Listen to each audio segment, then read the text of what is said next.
My wife betrayed me. I worked 2 jobs to support us. But when I came home, I read on a card that she is leaving me. When life hands you challenges, create opportunities, right? As I parked in front of our small studio apartment, I shared with my wife Jennifer and reflected on our marriage. I wondered if it was turning into a mess or if I was just overthinking things. I got out of the car and grabbed the mail, mostly bills, ads, and a bunch addressed to resident. I felt utterly drained, a familiar sensation after working 14-hour days 4 times a week, and even on my supposed day off at the nearby restaurant. The grind was necessary, we had bills to cover, and were saving up for a house. Plus, I wanted to do something special for Jennifer for our 7th anniversary coming up. Jennifer did her part too, managing the house and working at a travel agency, though the pay wasn't great. My main job was 35 hours a week in customer support, constantly on the phone handling issues and processing requests. It was tedious, but it paid well and had excellent benefits.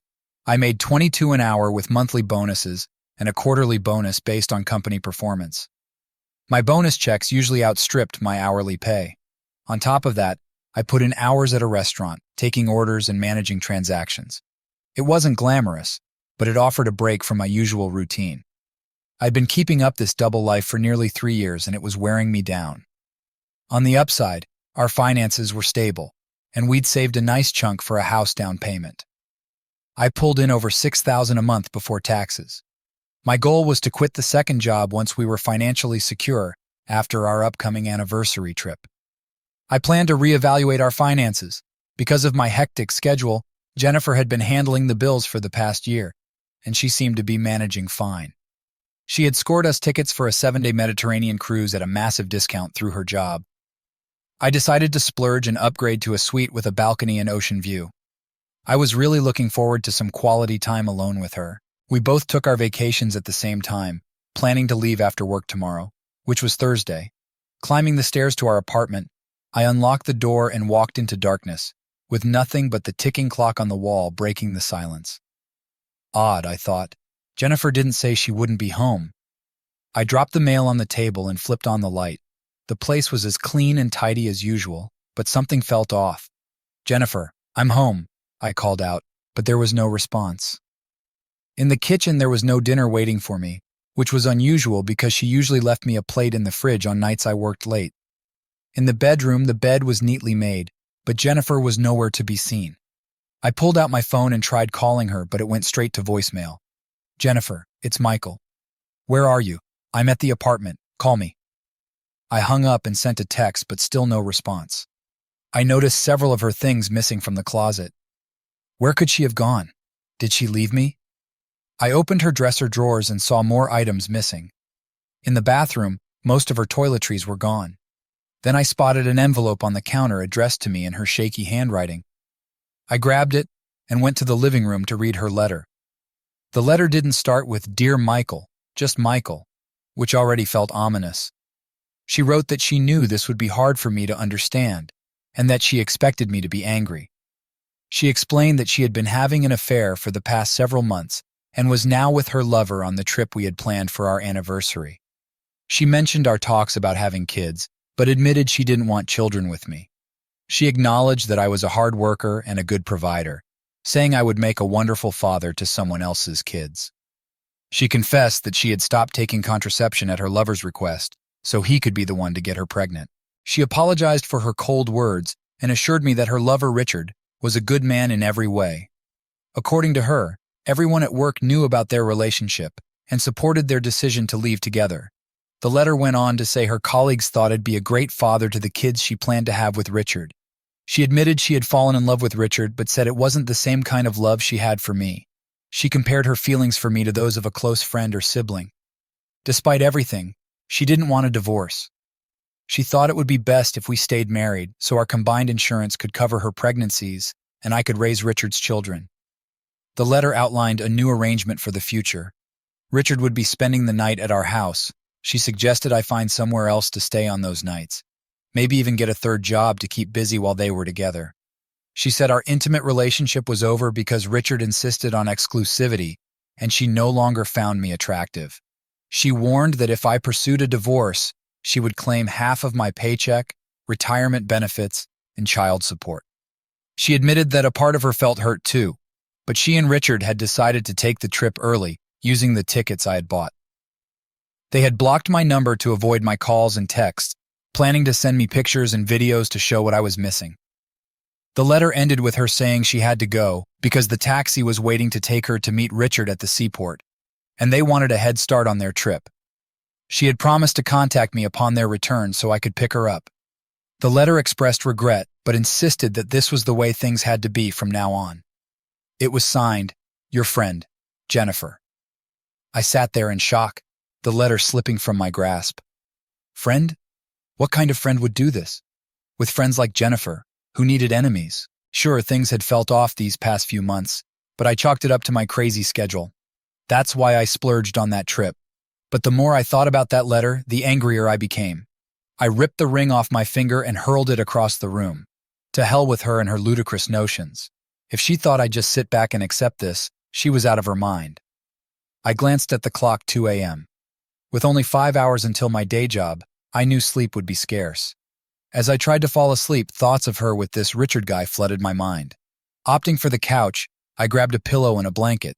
Too exhausted to stay awake, I drifted off, only to wake up the next day wondering why I was on the couch. Reality hit me like a ton of bricks as I remembered the previous night. Hoping for some kind of message that would make this all a bad joke, I checked my phone. No such luck. Dragging myself to the bathroom, I showered, dressed, and hastily grabbed a cup of coffee for the road. Trying to set aside personal problems at work proved nearly impossible, especially with others complaining about trivial issues. Colleagues noticed my distracted state, and after lunch, my supervisor, Sarah, called me into her office, a sure sign something was up. She was genuinely concerned, motioning for me to close the door. Sarah asked if everything was okay at home and suggested I consider quitting my restaurant job since I already worked 2 jobs. After a moment, I decided to open up about my situation, trusting her due to her previous openness. I confessed that everything was not okay at home and handed her the letter Jennifer left. Sarah read it, shaking her head as she finished. She empathetically told me that we needed me to have my head in the game at work. She mentioned that some colleagues had told her about my short-tempered and snippy behavior that morning. After reading the letter, she understood the challenges I was facing. Realizing I had vacation scheduled for the next week, she suggested I take the rest of the day off with comp time. She also offered to refer me to an attorney she used in her divorce, giving me a name and number. She mentioned she had been in a similar situation and encouraged me to call the attorney, saying Sarah had recommended her. Grateful for the advice, I thanked her, and she urged me to take the next week to sort things out and come back with a clear mind. She added lightheartedly, "And remember, there are plenty of fish in the sea."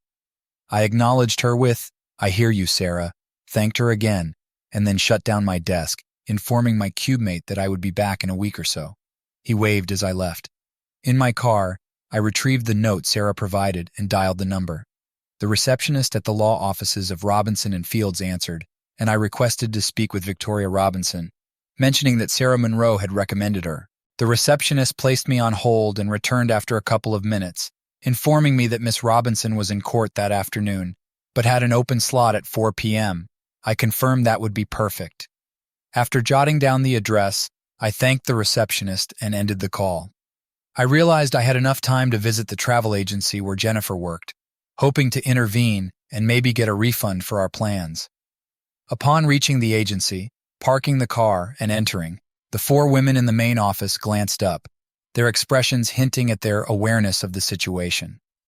I approached the front desk where Amanda, the receptionist, sat.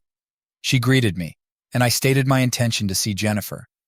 Glancing around, Amanda informed me that Jennifer wasn't present that day. She handed me a large envelope, explaining that Jennifer had informed them I knew and asked her to give me the envelope if I came in. The other women wore smirks, leaving me uncertain about how much they knew. Opening the envelope, I was hit by Jennifer's scent mixed with an unfamiliar odor. Inside, I found a pair of her soaking wet underwear folded up. Disgusted, I used a pencil to inspect further and discovered her rings covered in a white, gooey substance, unmistakably Richard's. At the bottom of the envelope was a USB flash drive. Horrified, I confronted Amanda, who smirked as I looked around and noticed the other women doing the same. I asked if they found it funny, and Amanda, embarrassed, looked away. She explained that the thumb drive contained pictures and videos from a bon voyage party they had organized for Jennifer and Richard the previous afternoon, with Jennifer suggesting I would enjoy them. An older woman emerged from the back and leaned against the front office wall, observing me.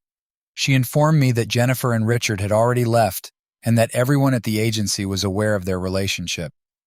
When I asked if they approved of it, she shrugged and asked what I wanted. I stated my desire for a refund, explaining that I had paid for the trip and wanted my money back.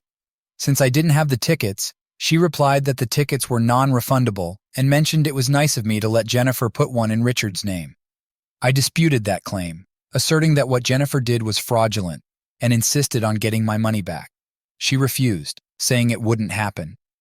Frustrated, I declared that I would take legal action, suing the agency and everyone involved. As I turned to leave, Amanda stopped me, apologizing for the situation and explaining that Jennifer had led them to believe I approved of her actions. Amanda tried to persuade me to let Jennifer enjoy the trip, suggesting there would be other chances for me. Intrigued about Amanda's personal life, I asked if she was married, to which she responded no. I shared the pain of being betrayed by someone who professed to love me and warned her about the potential heartbreak she might face someday. I made it clear how much I loathed Jennifer and left a brutal message for Amanda to relay. I told her to tell Jennifer that I despised her and never wanted to see her again, adding a shocking remark that I hoped she'd be alone forever. Amanda and the other women were visibly shocked, and I declared I'd see them all in court before storming out. With a couple of hours before my appointment with Victoria, I parked in a shady spot at a nearby park and set my phone alarm for a short nap. Reflecting on the injustice of it all, I wondered if there was any fairness left in the world. The nap provided some relief, but my neck felt stiff and sore when I woke up. After sipping lukewarm coffee, I started the car. Upon reaching the building where Victoria's office was located, I checked my appearance in the mirror. I looked haggard and worn out. Trying to tidy my hair, I grabbed Jennifer's letter in the envelope from Amanda before heading inside. Inside the office, a friendly blonde receptionist took my name and directed me to a seat, offering a cup of fresh coffee, which I gratefully accepted. A few minutes later, she led me to Victoria's office and closed the door behind me. Victoria Robinson, older than me but still quite attractive, stood up and extended her hand. I shook it as she greeted me warmly, suggesting I take a seat. I thanked her and sat down, telling her she could call me Michael. She smiled slightly and encouraged me to call her Victoria, then asked about the reason for my visit. I explained that I was looking to get a divorce. Victoria asked why, and I told her my wife was cheating on me. To emphasize the seriousness, I handed her the letter Jennifer left. Victoria read it, frowning, then handed it back and asked about the envelope. I passed it to her, warning her about its contents. She opened it, her face contorting from the unpleasant odor. After closing it, she handed it back and said she understood why I wanted a divorce. She asked what my goals were, and I said I wanted to make sure Jennifer faced consequences for her actions, especially since the travel agency had defrauded me of over $2,000. Victoria explained that the family court system in our state prioritizes financial aspects over justice. She expressed gratitude for Sarah's recommendation and said having no children made things simpler. I mentioned that we were renting a studio apartment and saving for a house. Victoria noted that not having property to divide was one less thing to worry about. She asked about Jennifer's income, and I told her it was about the same as my base pay, around $22 an hour. Victoria explained that I might have to provide financial support for a couple of years unless Jennifer remarried, and that we would likely have to split all assets, including retirement plans. She clarified that due to our state's no-fault divorce laws, the infidelity couldn't be mentioned in the papers, but might be useful in negotiations. When she asked about counseling, I said I hadn't considered it since I couldn't see a way past the betrayal. Victoria mentioned that the court might still order counseling. I asked about the possibility of Jennifer bringing her lover into our apartment. Victoria asked if Jennifer's name was on the lease, and I confirmed it was. She explained that unless there were threats of damage, I couldn't prevent Jennifer from inviting people into the apartment. Frustrated, I asked if there was any justice in this. Victoria acknowledged that divorce is challenging, describing it as something you have to endure. I chuckled at her comment. She suggested that Jennifer might reconsider the marriage upon her return and proposed the idea of a legal separation to allow for a cooling-off period. If I still wanted a divorce after that, we could proceed. She also advised me to consider quitting my second job, as earning more money could lead to increased financial demands. She noted that I seemed to have been overextending myself. Expressing my frustration, I asked about getting a refund for the trip. Victoria assured me we could explore options to address that issue. We discussed the particulars, and Victoria made notes as we talked. When we finished, she handed me a checklist of things to do, mostly dealing with the bank. I shook her hand and left, stopping at the front desk to leave a retainer on my way out. I still felt awful about the whole situation, but at least I was doing something about it. I considered quitting the second job since it was wearing me out. I decided to go in and talk to the manager tomorrow to give my notice. On the way home, I stopped at the bank and made the changes Victoria suggested. I paid off the joint credit card Jennifer had and canceled it, then emptied out half of our joint accounts and put the money into a separate account I had set up for my bonuses and commissions. Jennifer didn't have access to that account, so I figured it was safe.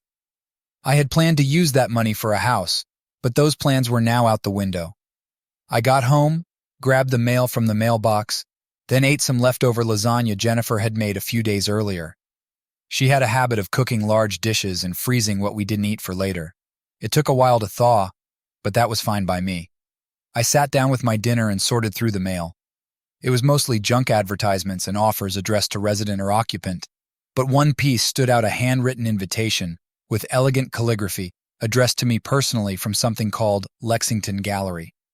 I almost tossed it out with the rest, but curiosity got the better of me. Inside was an invitation to a private art showing.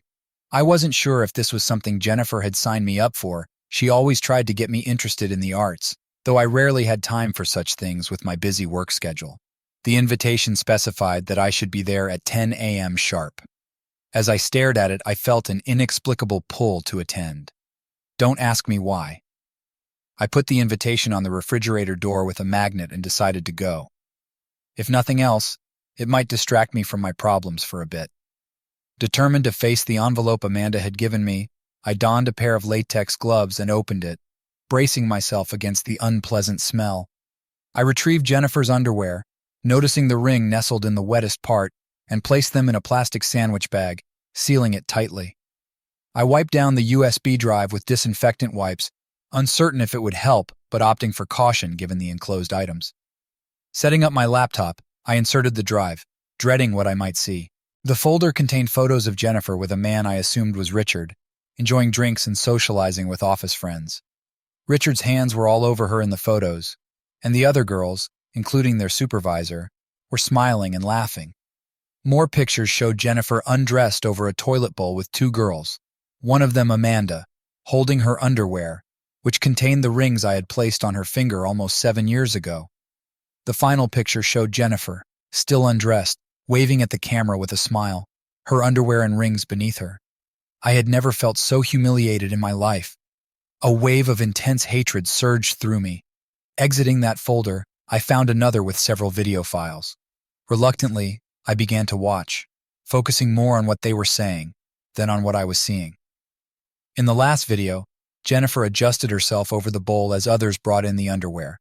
She removed her rings as Amanda and another girl held out the underwear beneath her. They handed the rings to an older woman who carefully placed them on the garment to prevent them from falling into the toilet. Richard asked if she was ready, and Jennifer, looking directly into the camera, stated her intention to urinate on the rings and expressed her contempt for our marriage. She instructed one of the girls to bring an envelope with photos and videos for me, ensuring I'd receive it if I came by the next day. Amanda agreed, and Jennifer waved goodbye to me along with the others. Richard turned to the camera, assuring that he would take care of Jennifer in my absence, and making a derogatory comment about me paying for everything. The video ended, leaving me nauseated. I'm not typically a violent man, but at that moment, I wanted to annihilate them all with my bare hands. I buried my head in my hands, too shaken and angry to cry. All I wanted to do was lash out. I couldn't understand why she would do this to me. I had never cheated on her, never hurt her. All I did was work hard to build a good life for us. If she had just told me I was working too much, I would have cut back, but she didn't. A thought struck me, and I pulled up the travel agency's website. It was part of a much larger organization based out of California, with offices across the country. I found the email addresses for the CEO and the chairman of the board. I wrote an email threatening a lawsuit and attached copies of the video, then sent it off. Looking around, I saw the pictures of Jennifer and me on the end tables and walls.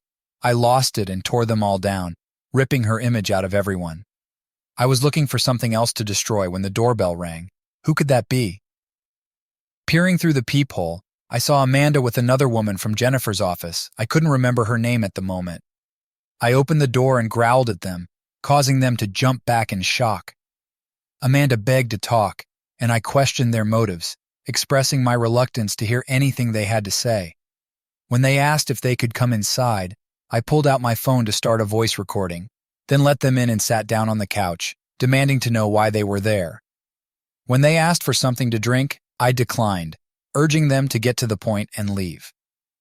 Amanda exchanged nervous glances with the other woman before telling me she had talked to Jennifer earlier, who was very upset. I responded indifferently and sarcastically suggested they could make it up to me by drastic actions. They stared at me in shock, and Amanda protested that I couldn't mean such things, reminding me that Jennifer was my wife. In response, I handed her the letter Jennifer left for me. Amanda read it, then handed it back, apologizing. I accused them of being complicit in Jennifer's actions and criticized their behavior in the video. Amanda apologized again, saying Jennifer had misled them into thinking I was okay with it. Expressing my dissatisfaction, I told them it was time to leave. As they turned for the door, Amanda hesitated and suggested she could help me get over this. I dismissed the idea, emphasizing that I couldn't trust her, and urged them to leave and never return. After they left, I locked the door and sank into a chair, feeling a mix of rage and sorrow. I decided I needed a way to numb the pain, so I drove to the convenience store on the corner and bought a 6-pack of beer and a couple of packs of cigarettes. I had given up drinking and smoking when we got married, but tonight I didn't care. Back at home, I sat on the balcony, drank the beer, and smoked cigarette after cigarette, trying to drown my anger and hurt. Eventually, I stumbled inside and collapsed into bed. The next morning, I woke up groggy and disoriented. I showered, brushed the foul taste of beer and cigarettes out of my mouth, and dressed. The sunlight coming through the window was way too bright, like it was mocking me. I decided to get up and face the day. First stop was the restaurant to quit my second job. Tim, my manager, was a good guy and understood my situation when I told him. He shook his head and said he'd find someone to cover my shifts. I thanked him and left, feeling a bit lighter. Next, I headed to the law office of Robinson and Fields to meet Victoria. The receptionist was friendly and showed me to the conference room. Victoria was already there, looking over some papers. She smiled when she saw me. "Good to see you, Michael," she said, pointing to a chair. "I've looked over everything you gave me, and I have a plan." She laid out the steps for the divorce and the complaint against the travel agency. Her confidence was reassuring, and for the first time since Jennifer left, I felt a bit of hope. We talked for a while, and she promised to keep me in the loop. Leaving the office, I felt a mix of relief and anger. It was going to be a tough road, but at least I wasn't alone. On my way home, I decided to stop by the Lexington Gallery. The invitation had been on my mind, and I thought a distraction might be good. The gallery was small and elegant, filled with different artworks. As I walked in, a woman with dark hair and a calm presence came up to me. "Welcome to Lexington Gallery. I'm Nora Lexington. How can I help you today?" I handed her the invitation. "I got this yesterday and thought I'd check it out." Nora smiled warmly. "Ah yes, we're having a private showing today. Please follow me." She led me to a room at the back where several pieces of art were displayed.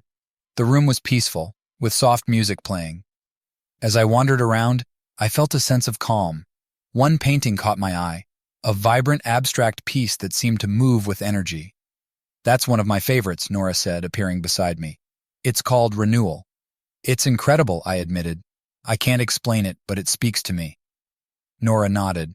"Art can do that sometimes. It says what we can't." We talked for a while and I opened up about my troubles. Nora listened without judging, offering a sympathetic ear. By the time I left, I felt a bit lighter, like some of the weight had lifted. Weeks went by, and I settled into a new routine: mornings at my customer support job, evenings with meetings with Victoria, therapy, and visits to the Lexington Gallery. Nora and I became friends, and I found her presence comforting. She made the world seem a bit less harsh. One evening, as I was leaving the gallery, my phone buzzed. It was a text from Victoria asking me to call her. My heart pounded as I dialed her number. "Michael, I have news," she said when she answered. "Jennifer got the divorce papers. She's not happy, but that's expected. There's more you need to know." "What is it?" I asked, bracing myself. "Richard has a criminal record: fraud, embezzlement, identity theft. This works in our favor." It felt like a punch to the gut. I suspected Richard was bad news, but this confirmed it. "What does this mean for me?" "It strengthens our case," Victoria explained. "We can argue Jennifer's association with him puts her in a bad position, especially since she's using your money. It could affect asset division and alimony." "Thank you, Victoria," I said, feeling grateful. "I appreciate everything you're doing." After the call, I felt determined. Jennifer and Richard's betrayal hurt deeply, but now I had a chance to fight back. I drove home with a sense of purpose, ready to face whatever came next. As the days turned into weeks, I found myself more and more at ease with my new routine. Each visit to the Lexington Gallery was a respite from the chaos that had become my life. Nora's presence was calming, and our conversations often left me with a sense of peace I hadn't felt in a long time. One morning, I woke up to an email from Victoria. She had attached some documents for me to review and sign. The divorce proceedings were moving faster than I had expected, and the discovery of Richard's criminal record had tipped the scales in my favor. I signed the papers and sent them back, feeling a mix of relief and anticipation. It was finally happening. I was reclaiming my life. After work, I decided to stop by the gallery. Nora greeted me with her usual warm smile. "Michael, it's good to see you. How are things?" "Better, actually. Victoria says the divorce is moving along quickly. Richard's criminal record really helped." "I'm glad to hear that," Nora said, her eyes full of genuine concern. "You deserve some good news." We spent the next hour talking about everything and nothing. It was easy to lose track of time in Nora's company. As I was about to leave, she handed me a small wrapped package. "What's this?" I asked, surprised. "Just a little something for you," she said with a smile. "Open it when you get home." Curiosity piqued. I thanked her and headed back to my apartment. Once inside, I unwrapped the package to find a beautifully framed photograph of the renewal painting. Attached was a note in Nora's elegant handwriting, a reminder that every end is a new beginning. Nora. I placed the photo on my nightstand, feeling a warmth spread through me. Nora's kindness was a beacon in the storm of my life. That night I slept better than I had in months. The following week, I received another call from Victoria. "Michael, we've got a court date," she said. "It's in 2 weeks. Are you ready?" "As ready as I'll ever be," I replied. "Thank you, Victoria. I couldn't have done this without you." "You're welcome, Michael. Stay strong and we'll get through this." In the days leading up to the court date, I focused on my work and continued visiting the gallery. Nora and I had become close friends, and I found myself looking forward to our conversations more and more. She had a way of making the world seem brighter, even on the darkest days. Finally, the day of the court hearing arrived. I dressed in my best suit, feeling a mix of nerves and determination. Victoria met me at the courthouse, her presence reassuring. The hearing was intense. Jennifer and Richard showed up looking smug and confident, but as Victoria presented our case, highlighting Richard's criminal activities and Jennifer's betrayal, their expressions shifted. The judge seemed sympathetic to my situation and critical of their behavior. After what felt like an eternity, the judge ruled in my favor. The divorce was granted, and I was awarded the majority of our shared assets. Jennifer and Richard were left to deal with the consequences of their actions. Walking out of the courthouse, I felt a weight lift off my shoulders. Victoria congratulated me and reminded me to stay in touch. As I drove home, I realized that this was the start of a new chapter in my life. That evening, I went to the gallery to see Nora. She was waiting for me, her smile as warm as ever. "How did it go?" she asked. "It's over," I said, feeling a sense of relief wash over me. The judge ruled in my favor. "I'm so happy for you, Michael," Nora said, giving me a hug. "You deserve this fresh start." As we stood there, I felt a sense of hope for the first time in a long while. Nora had been a constant source of support and encouragement, and I realized how much she meant to me. "Nora," I began, taking a deep breath, "would you like to have dinner with me sometime? I mean, as more than friends." Her eyes sparkled with surprise and something else, something that looked a lot like happiness. "I'd love that, Michael." And just like that, I knew that my life was finally moving in the right direction. With Nora by my side and the past behind me, I felt ready to embrace whatever the future held. The weeks after the court hearing were a whirlwind of changes. I focused on rebuilding my life, with Nora becoming a bigger part of it. Our friendship blossomed into something more, and for the first time in a long while, I felt genuinely happy. One evening, as I was settling into my new normal, I received an unexpected email. It was from Amanda, Jennifer's former colleague at the travel agency. The subject line read, "Important information. Please read." Intrigued, I opened it. "Michael, I hope you're doing well. I've been feeling guilty about everything that happened and I want to make things right. Attached is a video from the night of the Bon Voyage party. It might be useful. Sincerely, Amanda." I clicked on the attachment and my heart raced as I watched. The video showed Jennifer and Richard in a compromising position, clearly intoxicated and bragging about how they had manipulated me. Richard laughed about his criminal exploits, and Jennifer admitted to embezzling money from the travel agency to fund their escapades. This was the break I needed. With this evidence, I contacted Victoria immediately. She agreed that this video could open new legal avenues, not just for further financial restitution, but also potential criminal charges against Jennifer and Richard. 2 days later, I met with Victoria to discuss the next steps. We decided to send the video to the authorities and the travel agency's head office. I felt a surge of satisfaction knowing that justice would be served. Weeks went by, and the fallout from the video was swift. The travel agency fired Jennifer and pressed charges against her and Richard for embezzlement. The police launched an investigation into Richard's other criminal activities, leading to multiple arrests and a significant media scandal. Meanwhile, my relationship with Nora continued to grow. We spent more time together, and she became my anchor amidst the chaos. Her unwavering support and love made me feel stronger than ever. One evening, Nora and I were having dinner at my apartment when my phone buzzed. It was a news alert. Curious, I opened it and saw a headline that made my heart race: "Local couple arrested in massive fraud and embezzlement scandal." The article detailed Jennifer and Richard's arrest, the charges against them, and the evidence from the video. Their smug faces were now plastered all over the news, and their downfall was public and humiliating. Nora looked at me, her eyes filled with concern. "How do you feel?" I took a deep breath, feeling a sense of closure. I feel vindicated. They're finally facing the consequences of their actions. As the days went on, the scandal grew. Jennifer and Richard's trial was a media sensation. I attended the trial, watching as they were both found guilty on multiple counts. Jennifer's tearful pleas for leniency fell on deaf ears, and they were both sentenced to significant prison time. The satisfaction of seeing them punished was a strange mix of relief and emptiness, but it also allowed me to fully move on. A year later, Nora and I stood together at the grand opening of the new wing of the Lexington Gallery. She had asked me to join her as a partner in the gallery, combining our strengths and passions. It was a new beginning for both of us. As we mingled with the guests, Nora squeezed my hand. "You've come a long way, Michael. I'm so proud of you."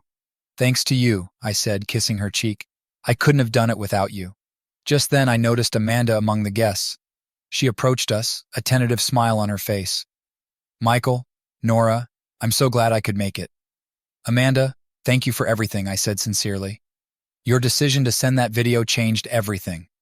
Amanda smiled, relief evident in her eyes. "I'm just glad I could help. You deserve happiness, Michael." As the evening went on, I felt a profound sense of peace. The past was finally behind me, and I had a future to look forward to, one filled with love, art, and new beginnings. And as I looked at Nora, I knew that together we could face whatever came our way.